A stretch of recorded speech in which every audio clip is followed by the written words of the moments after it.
Good morning, everyone. Myself Pradnya Nigde. Today I am going to give you a presentation on conceptual design. So, what is conceptual design? We can design using conceptual design, we can design a database. So, database design is the process of developing a detailed data model of the database, or we can say like that database design is the process of constructing a database structure depends upon the user's requirement. Okay, so what are the different tools used in designing database? We can use a ER diagram for designing our database. So conceptual design using ER data models. First point is entity. So what is entity? An entity is a real world object. This object has its own property. For example, student, employee, doctor. Okay, so what is entity? Entity is a real world object and that entity has its own property. Okay, so student has its own property like roll number, name, age, branch, etc. An entity is represented by rectangle. Okay, like this. Next point is attribute. So what is attribute? Always entity is represented by its property. Okay, so once we have defined or identify entity, so that entity is described by what? Attribute. Okay, and attribute is represented by ellipse. This is a attribute. This is entity. Student is entity. Student entity is represented by rectangle and attribute is represented by ellipse. Okay, so student have a property like roll number, name, age, class, marks. This is the all properties, or we can describe student by using roll number, name, marks, class. Okay, so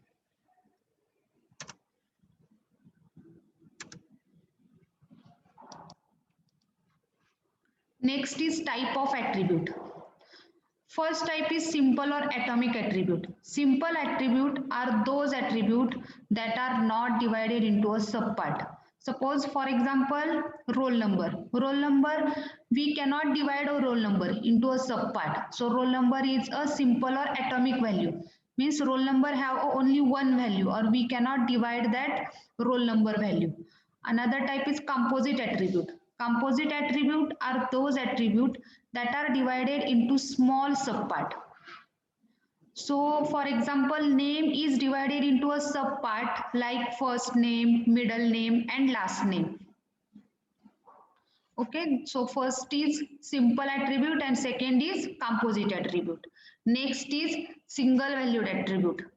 The attribute that have a single value for a particular entity are called single valued attribute.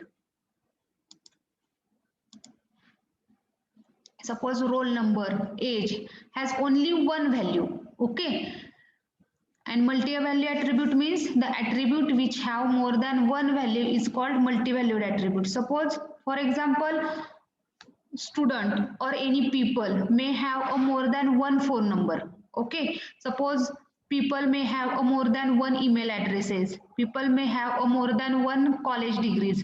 So phone number value is a more than one value, so we can represent multi-valued attribute by a double ellipse. Okay, this is a double ellipse. So multi-valued attribute is represented by double ellipse. Second type of attribute is derived and stored attribute. First, derived attribute. Derived attribute means what? The value of attribute that is derived from the value of other related attribute is called derived attribute. Okay, for example age. We cannot find age without we know the birth date. Okay, so if we know the birth date, then we can find the age. So age is always derived from a birth date. So age is what? Derived attribute. Okay, and derived attribute is represented by dash ellipse. Next is null attribute. And what is steward attribute? Birth date is a steward attribute, means from which attribute we can derive the age. That attribute is a steward attribute. We can derive the age from a birth date. So birth date is a steward attribute. Next is null attribute. Attribute without any value is called null attribute. Suppose nowadays we don't have a telephone connection, so value of telephone number must be a null. So the attribute without having a value is called what? Null attribute. Okay, so what are the different type of attribute? First is what? Simple atomic attribute, simple or atomic attribute. Second is composite attribute.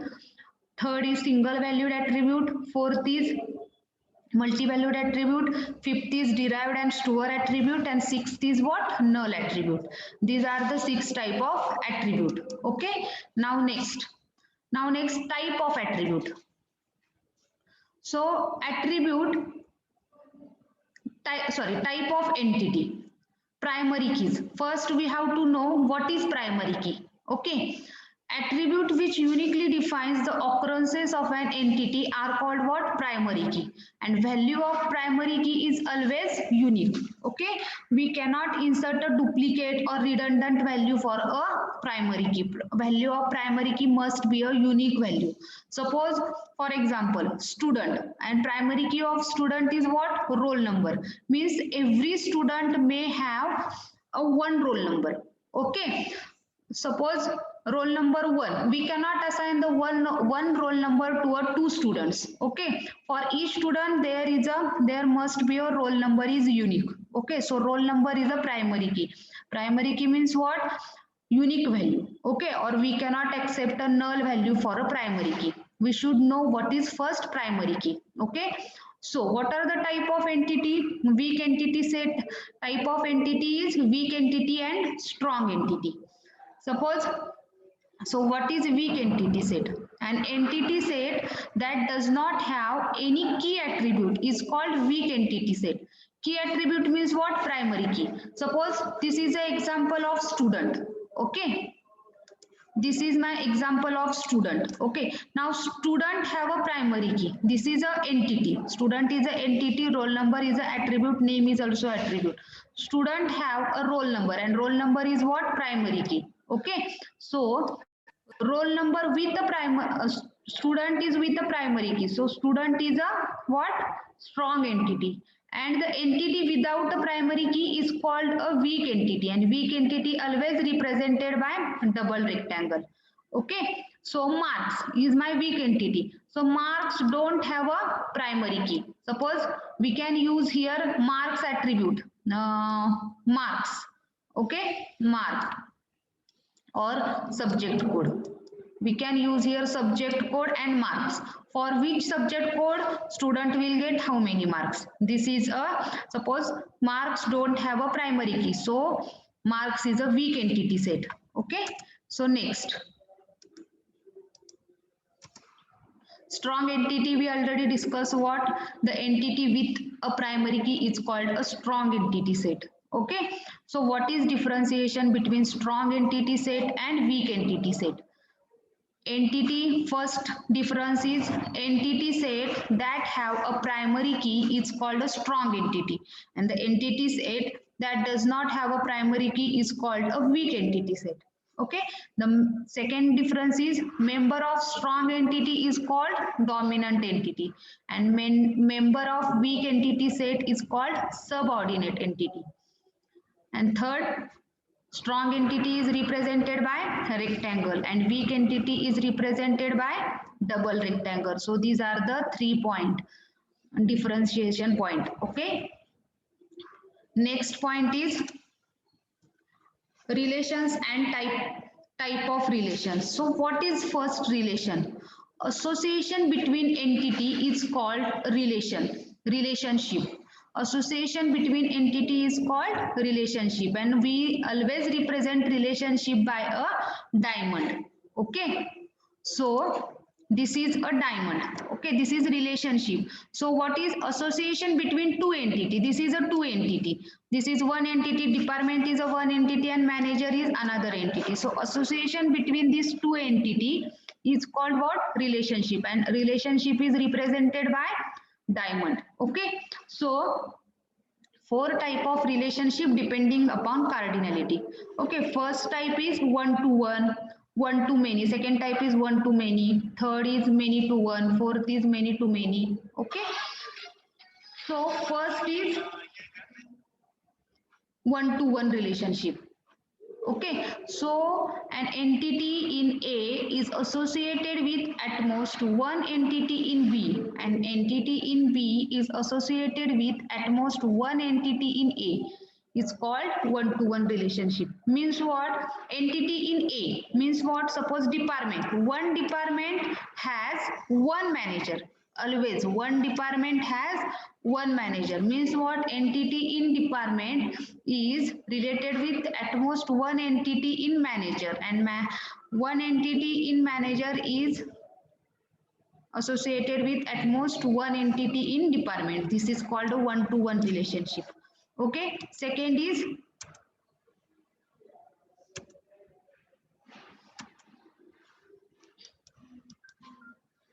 one to many. Okay, this is a relationship one department has many employees. Third is many to one relationship. Many employees works in one department. This is a many to one relationship. And fourth is many to many relationship. So many teachers conduct many tests. Okay, this is a many to many relationship. Okay, thank you all of you.